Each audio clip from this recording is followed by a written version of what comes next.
She texted, "I'm staying at my best friend Steven's place for a week. Don't be insecure."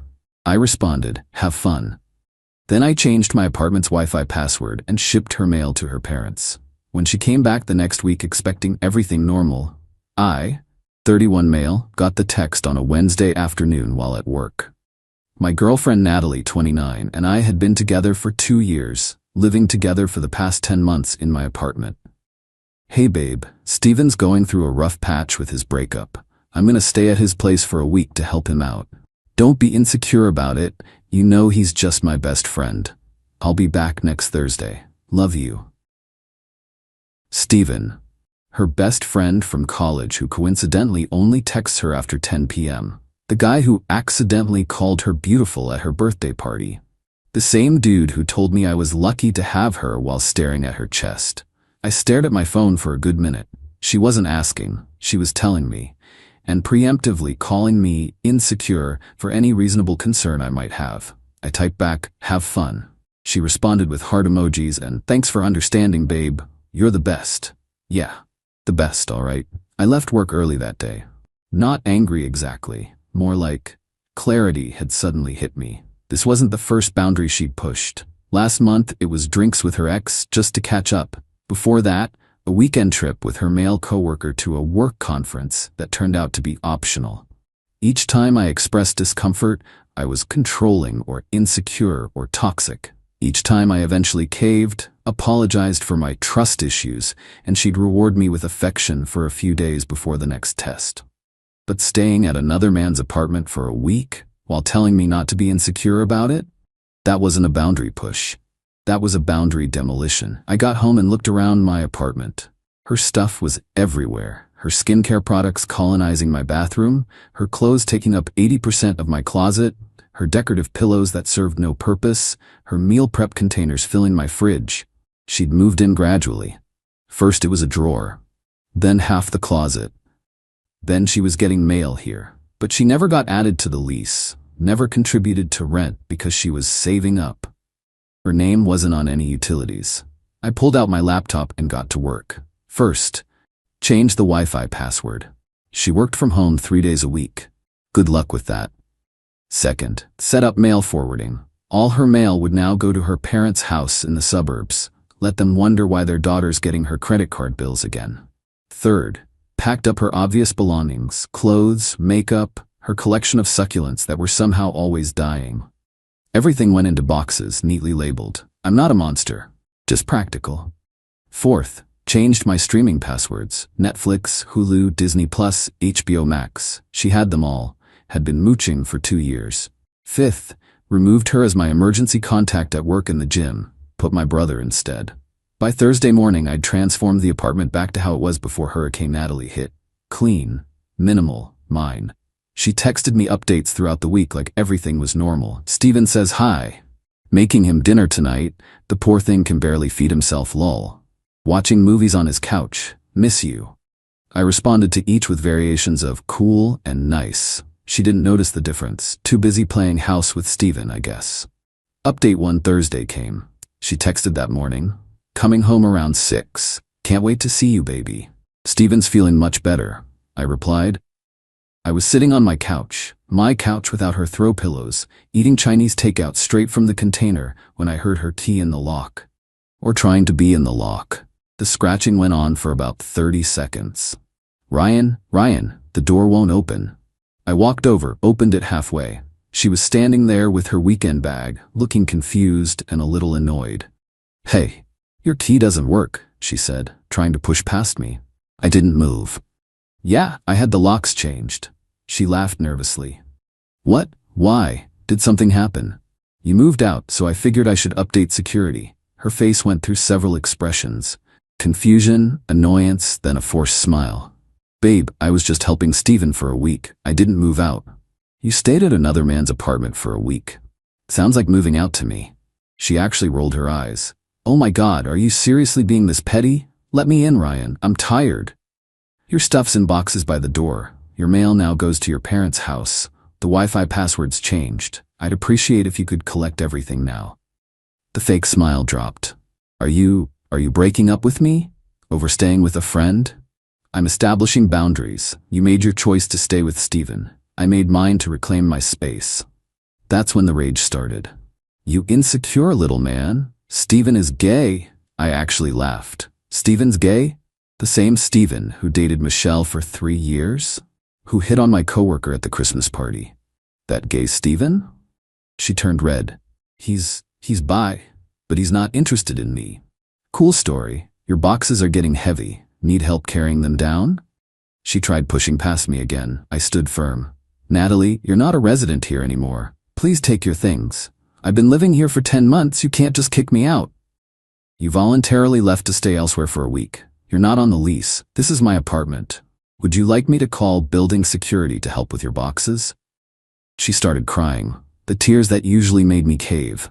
Baby, please. This is crazy. I love you. I was just helping a friend. Then Steven can help you now, with moving. Her phone buzzed. She looked at it and her face went pale. Why is my mom texting me about receiving my Nordstrom bill? Mail forwarding, since you don't live here anymore. You forwarded my mail? Yes, to your permanent address, your parents' house. She was typing furiously on her phone, then stopped. The Wi-Fi isn't working. That's for residents only. I work from home tomorrow. Sounds like a you problem. Maybe Steven has good Wi-Fi. The next hour was a symphony of manipulation tactics. Tears. How could you do this to us? Rage. You're a pathetic, controlling psycho. Bargaining. Just let me stay tonight and we can talk tomorrow. Threats. I'll tell everyone what an insecure baby you are. Love bombing. Baby, you're the only man I've ever loved. I remained unmoved. Eventually she called Steven. I heard her sigh.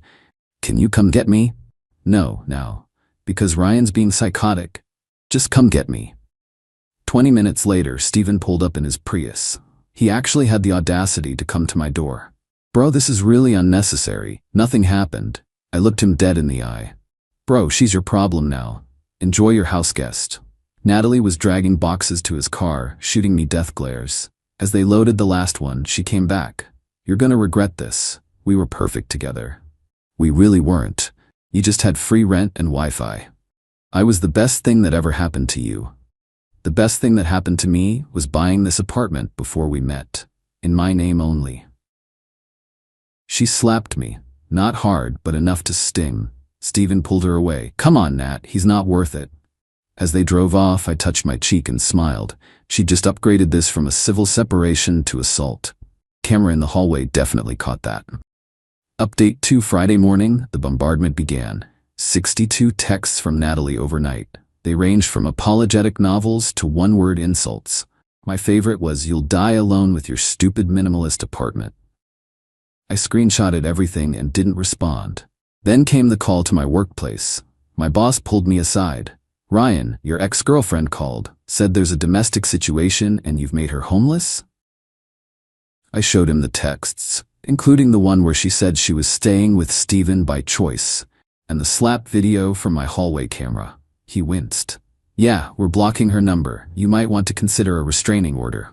By noon, her flying monkeys arrived. Her sister Melissa texted, "What did you do?" Natalie is hysterical. Me, she chose to live with Steven for a week. I chose to make it permanent. Over a friend? You're pathetic. Your sister told me not to be insecure while she moved in with another man. I took her advice and moved on. Then her best friend Tara, you changed the locks while she was helping a friend in need? That's illegal. She's not on the lease. She left voluntarily. I have it in writing that she was staying with Steven. Would you like me to forward the texts to you? Radio silence after that. The real entertainment came Saturday. Natalie discovered the full extent of the streaming service situation. She tried logging into Netflix at Steven's place. Denied. Hulu? Nope. HBO? Forget it. She actually created a group chat with me and Steven. Ryan, I need the streaming passwords. That's just petty. Me, those are my accounts. Get your own. Dude, just share the passwords. Dude, just buy your own subscriptions. You've got a live-in girlfriend now. Congrats. Steven left the chat. Sunday brought a new development. Natalie's dad called me. Richard had always been cool with me, so I answered. Ryan, what's going on? Natalie's mother is driving me insane. Something about mail-in locks? I explained the situation calmly. The week at Steven's, the "don't be insecure" text. My response. Long pause. Then, she stayed at another man's place for a week? Yes, sir. And told you not to be insecure about it? Correct. Another pause. You have her stuff? All boxed up. She took it to Stevens. Good. Change your number too. And Ryan, you dodged a bullet, son. Plot twist I didn't see coming. Monday was when things escalated. I got home from work to find Natalie in the hallway with a locksmith. Miss, I can't just break into an apartment because you say you live here, the locksmith was saying. I've been living here for 10 months, she screeched. I approached calmly. Is there a problem? The locksmith looked relieved. Sir, are you the resident? I am. This is my ex-girlfriend who moved out last week. I showed him my ID and lease. Natalie had neither.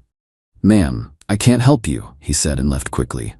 Natalie turned on me. I'm calling the police. Please do. I have video of you assaulting me, plus texts showing you voluntarily left. This is harassment now. She called my bluff. The cops showed up 20 minutes later.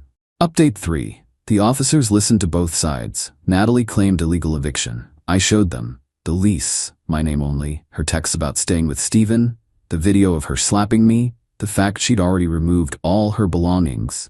Ma'am, the older officer said, you have no legal claim to this apartment. You left voluntarily, you're not on the lease, and you've already collected your belongings. If you continue harassing this man, you'll be arrested.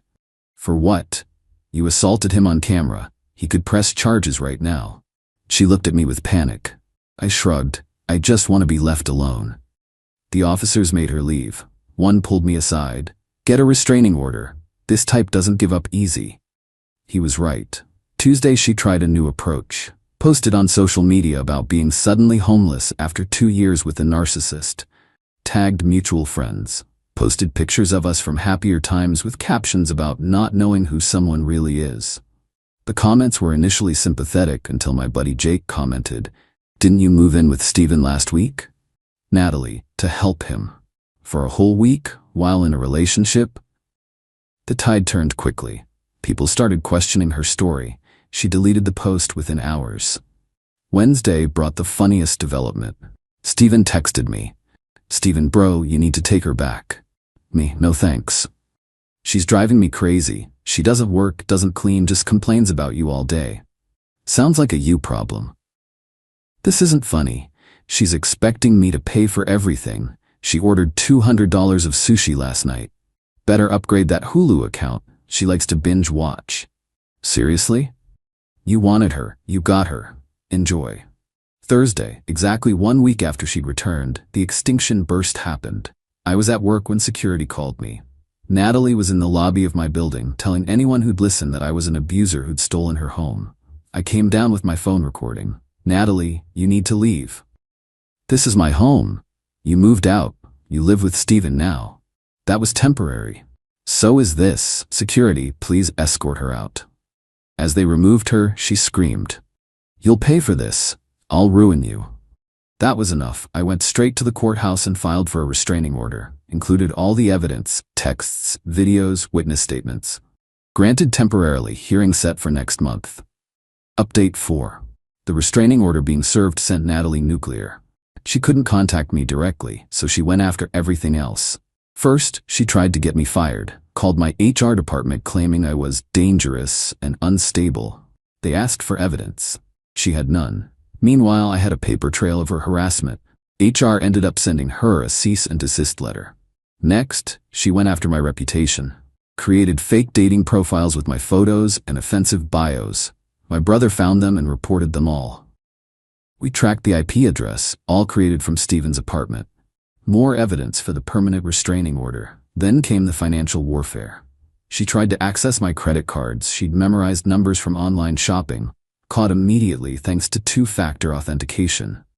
The attempted fraud just added to my legal case. Steven, meanwhile, was falling apart. He called me from a different number. I'd blocked his main one. "Please, man, you have to help me. She's insane. I told you not to contact me. She's destroying my apartment. She threw my PlayStation out the window. Sounds expensive. She's saying if I kick her out, she'll tell everyone I assaulted her. Wow, that sounds familiar, almost like a pattern of behavior. What do I do? Get a lawyer, document everything, and maybe next time don't help steal someone else's girlfriend." He hung up. 2 weeks later, the permanent restraining order hearing arrived. Natalie showed up with her hair dyed black, wearing glasses I'd never seen, trying to look serious. She told the judge I'd made her homeless through manipulation and abuse. The judge asked for evidence. She had none. I had 247 threatening texts, video of assault, police reports, witness statements, proof of harassment at work, fake dating profiles, attempted credit card fraud. The judge granted a 2-year restraining order. Natalie started sobbing. "Your Honor, where am I supposed to live? That's not Mr. Ryan's concern, ma'am. You chose to leave his apartment. The consequences are yours to handle." Outside the courthouse, her mom was waiting. She looked exhausted. "Ryan," she said quietly, "I'm sorry. We didn't raise her to be like this." I just nodded and left. Update 5. Final 3 months have passed. Here's where everyone ended up. Natalie. Last I heard through the grapevine, Steven kicked her out after she cheated on him with his roommate. She moved back with her parents at 29 years old, posted about starting fresh and leaving toxic people behind before making her profiles private. Apparently working part-time at a juice bar now since she got fired from her remote job for never actually working. Steven. Tried to reconnect with our friend group. Got shut down hard. Nobody wants to hang with the dude who enabled this whole mess. Moved to a studio apartment after his roommate left, still paying off the PlayStation. Natalie destroyed. Me. The apartment's never been better. Turned her former closet space into a home office. Actually started dating someone new. Met Anna at a bookstore. When I told her this story on our 3rd date, she said, "So you're telling me you have strong boundaries and your own place? Marry me." We laughed, but honestly, she's pretty great. She has her own apartment and we're taking things slow. The best part, she actively makes fun of people who use insecure as a manipulation tactic. Richard, Natalie's dad, actually reached out last month, invited me for a beer. Told me Natalie's been in therapy, finally diagnosed with narcissistic personality disorder. He said she's refusing treatment because the therapist doesn't understand her. "You got lucky," he said. "My wife and I have been dealing with this for 29 years. At least you got out after 2. The restraining order is still active. She tried to contact me once through a fake Instagram account, reported it, and she got a warning from the police. Haven't heard anything since. My brother summed it up best. She played a stupid game and won a stupid prize. Living rent-free for 10 months, then throwing it away to play house with some dude for a week? That's next-level dumb." Looking back, the red flags were everywhere. Never had her own place, always lived with boyfriends or parents. Every ex was crazy or abusive. Constantly tested boundaries, then gaslit me when I pushed back. Zero financial responsibility, but expensive tastes. Used emotional manipulation like a weapon. The week with Steven wasn't the problem. It was the symptom of a much bigger issue. She genuinely believed she could do whatever she wanted, and I'd just accept it. She'd gotten away with it before. Multiple times, probably. Not this time. To anyone reading this in a similar situation, when someone tells you not to be insecure about obviously disrespectful behavior, they're telling you exactly who they are. Believe them, and then protect yourself. Don't set yourself on fire to keep someone else warm, especially when they're already at someone else's house, warming themselves by their fire. Oh, and always, always, keep your apartment in your name only. That saved me from what could have been a legal nightmare. Peace out, Reddit. I'm gonna go enjoy my drama-free life with reasonable people who understand boundaries. Edit. Since everyone's asking, yes, the slap video was crucial. Always have cameras in common areas if legal in your state. That $50 hallway camera saved me thousands in potential legal fees. Edit 2. To the people saying I should have communicated better, I communicated fine. She just didn't like what I had to say. There's a difference between communication and compliance. She wanted compliance. I chose self-respect.